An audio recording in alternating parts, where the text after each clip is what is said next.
Yang pertama, kita coba di brainstorming dulu, coba digali dulu cara berpikir kita supaya benar menempatkan Al-Quran itu sebagai mukjizat, bukan sekedar kita bacaan. Ini bedanya nanti dengan bacaan-bacaan biasa dan juga dengan kitab-kitab suci sebelumnya. Ingat, ada yang hanya sekedar wahyu memberikan penguatan tauhid, ada yang menjadi kurikulum hidup. Nah, Al-Quran ini bukan sekedar wahyu yang mengkonfirmasi keimanan kita, tapi di saat yang bersamaan menjadi kurikulum kehidupan kita sampai kita menghadap Allah Subhanahu wa taala. Itu ada di Quran surah kedua Al-Baqarah di ayat ke-185. Saking istimewa dan tingginya dipilihkan di malam terbaik, di hari terbaik, di bulan terbaik, oleh malaikat terbaik kepada Rasul terbaik. Malamnya saking pentingnya, suasana di malam itu dinaikkan semua jenis kebaikan sehingga amal soleh pun naik lebih dari 1000 bulan pahalanya. Itu nanti ada di Quran surah ke-97. Inna anzalnahu fi lailatul qadr. Tuh, kenapa pakai lailah tidak pakai lail? Kalau lail itu hanya menunjuk waktu, di waktu malam. Anda mau tahajud, ambil sebagian waktu malam. Quran surah 17 ayat 79. Wa minal laili fatahajjad bi. Dari sebagian malam, waktu yang cukup panjang itu, ambil sebagian untuk menunaikan tahajud. Jadi lail, layali, lela, lili, ya, lala itu malam. Ibu lili, ibu malam-malam. Kalau pakai ta, lailah, berarti ada yang istimewa di malam itu.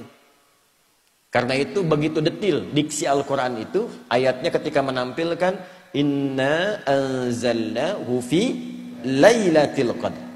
Berarti ada yang istimewa di malam itu.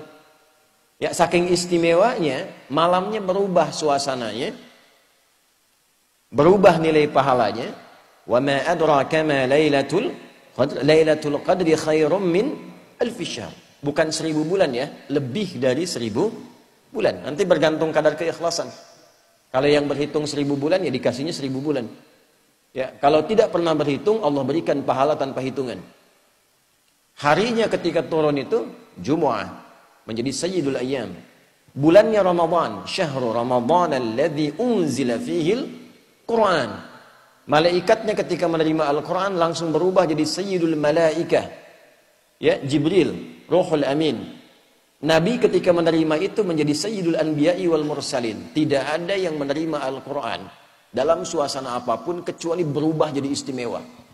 Rasulnya jadi istimewa, malamnya istimewa. Tadi Al-Qadar, malamnya diberkahi. Nanti surahnya Ad-Dukhan, surah ke-44 itu ya. Ya, inna anzalnahu fi lailatin mubarakah. Anda bayangkan. Kemudian turun di Mekah. Nah, ini yang mau saya tunjukkan keistimewaannya. Mekah itu jangan dibayangkan saat ini yang ramai, maju, banyak hotelnya dan sebagainya. Ini saya ilustrasikan ya Bu. Pak, ini kanan, ini di kiri ini. Ini tisu biarkan saja. Ini lembah. Ya, ini lembahnya nih. Lembah ini kalau kita membaca dari segi sejarah, peta-peta masa lalu, itu tidak akan pernah keluar dari keterangan Al-Quran. Biwadin ghairi dhi zara'in inda baitikal muharram. Tanahnya tandus, batuannya pekat, tumbuhan jarang tumbuh. Terisolasi keadaannya. Di situ ada yang mulia. Kalaulah tidak ada kemuliaan Al-Bait, Baitullah, kalau nggak ada Ka'bah ini selesai. Diliputi oleh padang pasir, Sahara yang luas. Ini diapit oleh dua kekuatan besar. Di sini ada Romawi dengan imperiumnya. Ya, saking dahsyatnya Romawi, kalau Bapak Ibu nanti ada sempat waktu mengunjungi, itu terbentang Mediterania, ada laut besar Mediterania dari Italia ke Libya, Tunisia sampai ke Turki itu sampai sekarang arsitektur bangunannya peninggalan Romawi masih ada. Saya pernah cukup lama di Tripoli di Libya. Saya kunjungi daerah namanya Leptis Magna. Itu sampai sekarang kolosiumnya, beberapa bangunannya, pondasinya masih ada sampai sekarang. untuk menunjukkan betapa dahsyatnya kekuatan Romawi masa itu. Punya peradaban, punya kekuatan.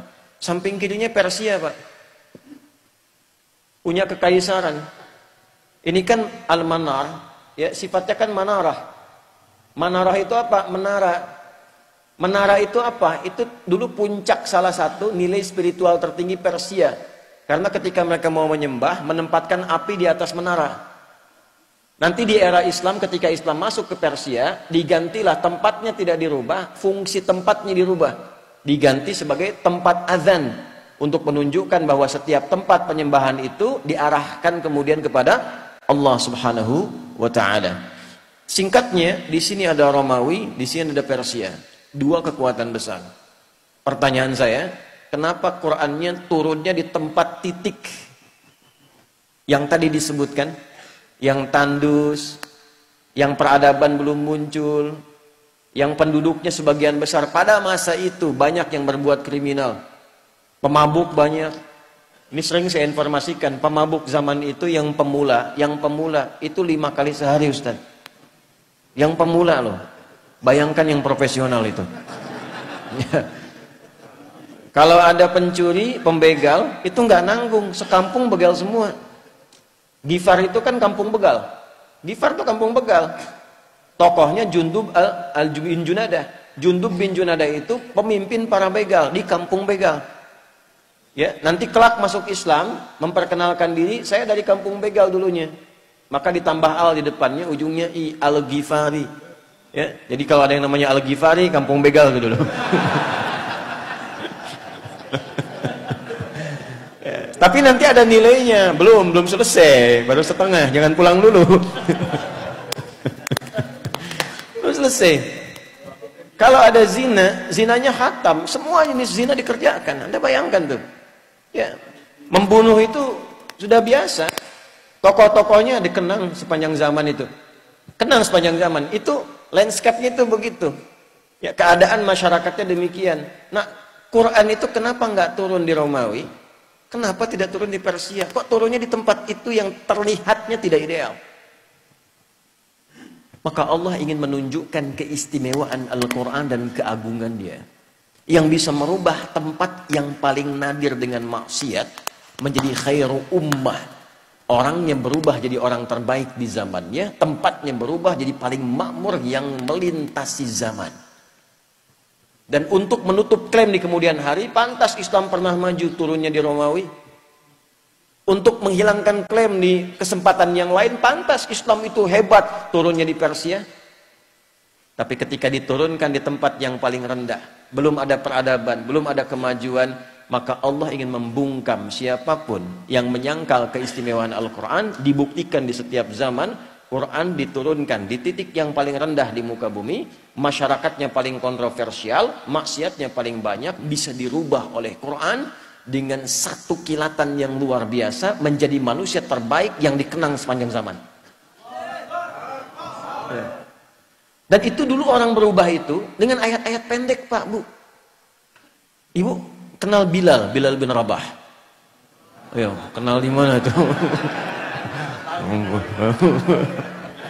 Atau ya, Bilal itu kan hafalnya baru Al-Ikhlas coba. Tapi kekuatan Al-Ikhlas itu bisa menajamkan hatinya, pikirannya, dan memberi kekuatan pada fisiknya. Diseret oleh tuannya ke tanah lapang yang luas, dalam suasana panas yang tidak biasa. Saya ilustrasikan ya, panas di kita ini masih ada uapnya. Jadi kalau panas kita keluar keringat. Di Timur Tengah itu uapnya tipis. Kalau betul-betul panas bisa hilang uap. Kalau hilang uap bukan keringat, itu langsung berubah jadi hitam. Karena uapnya tipis. Jadi kalau Anda simpan kerupuk, kalau di sini mengkerut, di sana terbakar. Ya. Dipanaskan batu, disimpan di dadanya, dalam suasana panas dicambuk, dikatakan irtad. Jawabannya apa? Ahad. Irtad, ahad. Irtad, ahad. Ya, kamu murtad, ahad. Enggak, Tuhan saya esa, qul huwallahu ahad. Itu kalimat satu kata di surat Al-Ikhlas menajamkan hatinya, menguatkan pikirannya, memberikan semangat luar biasa pada fisiknya. Dan datang anugerah Allah. Umar itu cuma 2 huruf berubahnya. Siapa Umar sebelum masuk Islam tuh? Anda paham semua, baca sirahnya, baca sejarahnya. Jangan dilihat Umar sekedar setelah masuk Islamnya, lihat perubahannya. Bagaimana Al-Quran merubah pribadi seseorang menjadi istimewa. Itu kedahsyatan Al-Quran. Umar kan dulu luar biasa sebelum masuk Islam, bahkan berkeinginan membunuh Nabi kan. Di perjalanan yang sangat luar biasa, sebelumnya Nabi doakan di antara dua Umar kan, memohon pada Allah kebaikan.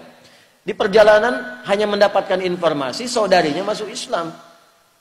Saat sampai ke tempatnya hanya terdengar dua kalimat dulu tuh, Toha.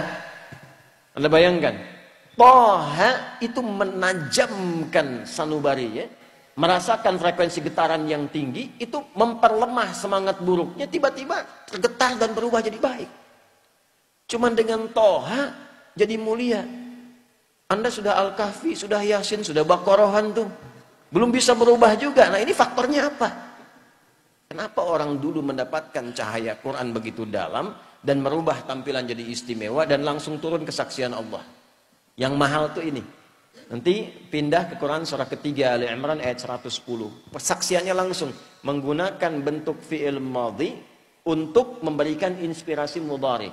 Kuntum khaira ummatin ukhrijat linnasi ta'muruna bil ma'ruf wa tanhauna 'anil munkar wa tu'minuna billah. Ini mahal kalimatnya. Ya, kalian itu benar-benar umat terbaik yang pernah terlahir dan berkehidupan di muka bumi. Jadi teladan. Nah, bagaimana mereka menjadi umat terbaik itu? Ketika mengambil spirit dari Al-Quran dan menerapkan kurikulum yang ada di Al-Quran pada kehidupannya. Jadi Al-Quran itu saking istimewanya bukan sekedar bacaan Pak Ibu. Membaca itu adalah membuka pintu untuk mengetahui isinya. Nah Al-Quran itu nanti ada 3 level. Level bacaan, level pemahaman, level pengamalan. Saat membaca itu untuk tahu isinya, untuk dipahami. Makanya kalimat pertamanya ikra. Ikra itu belum menuntut paham dari qiraah. Ya, ketika ada qiraati, ada ikra dan turunannya, kan kita tidak diminta memahami. Di mana-mana orang baca pertama kali itu untuk bisa baca, tidak dituntut paham. Itu hukum standar. Setelah itu memahami. Maka pindah ke tilawah. Tilawah itu, Bapak Ibu sekalian, bukan sekedar baca. Tapi membaca, memahami apa yang dibaca. Setelah periode Nabi diisi dengan wahyu, setelah itu dialihkan tahapnya dari qiraah ke tilawah. Ketika ada praktek ibadah dan muamalah, langsung berubah jadi tilawah. Bukan qiraah lagi. Ya, contoh, sholat ini. Sholat itu ketika ayatnya turun, berupa perintah penunaian, itu iringan kalimatnya bukan qiraah lagi, tapi tilawah. Buka Quran surah ke-29, Al-Ankabut ayat ke-45.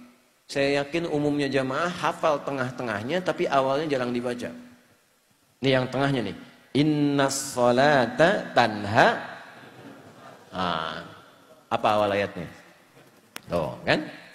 Awal ayatnya utsdu ma uhiya ilaika minal kitab wa aqimis shalah.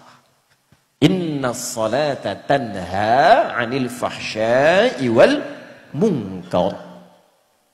Utsdu kata perintah dari kata tilawah. Tala yatsdu tilawatan utsdu. Wahyu pertama, Iqra bismi rabbikal ladzi khalaq. Setelah terkumpul wahyu ada perintah ibadah, utslu. Apa bedanya qiraah dengan tilawah? Kenapa turun qiraah di awal Iqra bukan utslu? Karena qiraah itu hanya perintah untuk menghadirkan apa yang diingat atau membaca yang di hadapan tanpa menuntut memahami apa yang dibaca itu. Kenapa wahyu pertama itu Iqra bukan utslu? Karena Nabi Muhammad itu jangankan paham, baca aja nggak bisa. Gitu. Salah kalau tilawah di awal utslu, itu menunjukkan ada bacaan. Makanya Nabi mengatakan, Iqra ma'ana biqari. Saya nggak bisa baca, saya nggak punya hafalan, saya nggak pernah sekolah, saya nggak punya guru. Kenapa dibuat Nabi itu oleh Allah ditetapkan ummi? Untuk menunjukkan Qur'annya orisinil bersumber dari Allah. Litakidi ummiyati Muhammad sallallahu alaihi wasallam, untuk menguatkan Nabi itu seorang ummi, untuk menunjukkan pada semesta bahwa Al-Quran itu orisinil firman Allah, tidak ada campur tangan Nabi Muhammad di dalamnya. Pernah nggak ngaji ayat Quran yang membimbing bisnis itu apa? Hadis-hadisnya apa? Keluarkan Kitabul Buyu'.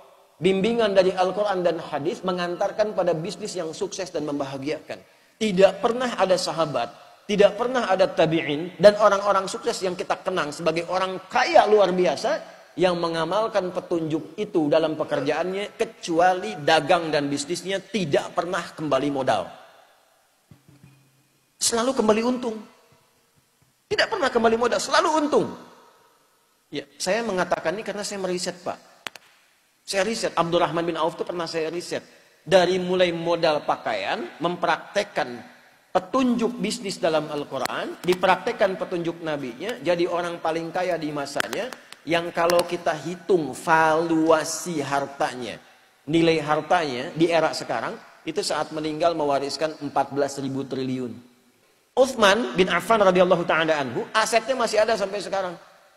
Anda kalau umrah lewat itu, ya, jalur itu pasti melewati satu hotel warnanya krem, itu tulisannya jelas wakaf Utsman bin Affan radhiyallahu taala anhu, wakaf.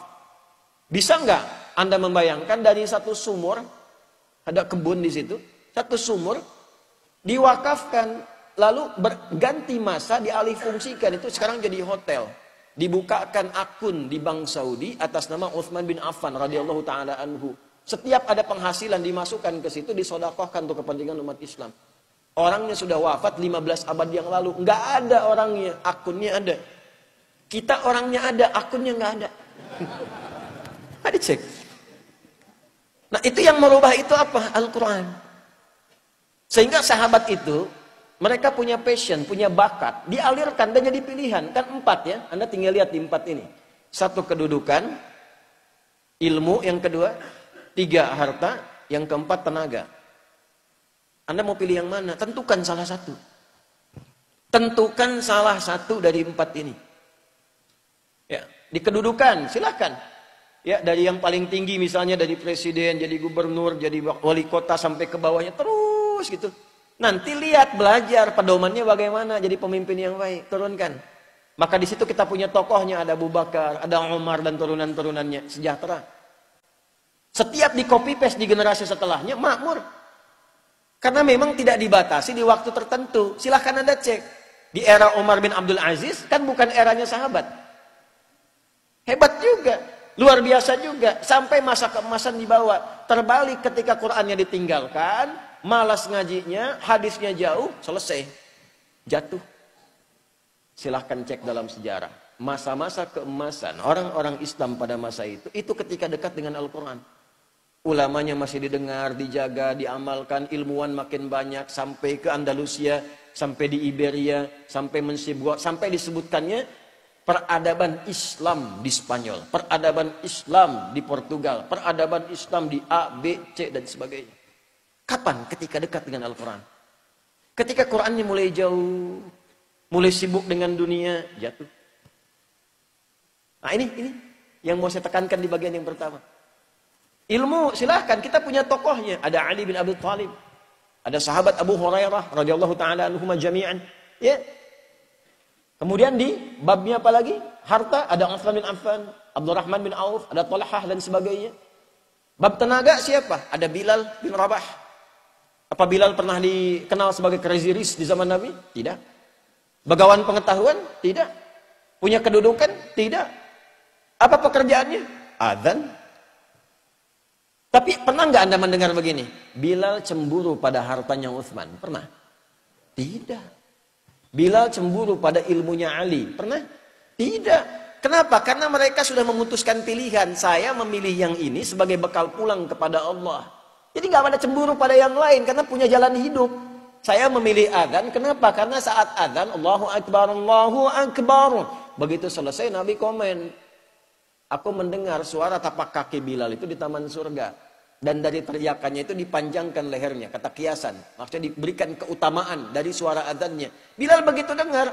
Adzan aja saya udah ke surga. Ngapain saya capek kayak Utsman itu kan? Makanya beliau pilih itu. Jadi kebanggaan. Anda bayangkan. Setelah Nabi meninggal. Itu dikejar-kejar dicari Pak. Bilal ada di mana? Sembunyi mempertahankan passionnya. Sembunyi, ditawari ketua Mahkamah Agung. Tuh. Anda bayangkan? Itu kan penawarannya tinggi, itu hakim agung tertinggi, ditawarin, ngumpet di pedalaman.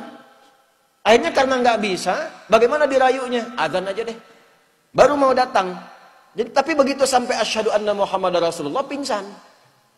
Karena membayangkan kenangan bersama Nabi, membayangkan keutamaan. Ini balik lagi. Jadi kebanggaan. Rizki kan sudah teratur. Asal Anda bergerak, Allah kirimkan. Profesi itu kan cuma perbedaan dalam mencarinya saja. Yang dosen, yang arsitek, yang dokter, itu cuma perbedaan dalam mencarinya. Kuota rizkinya teratur.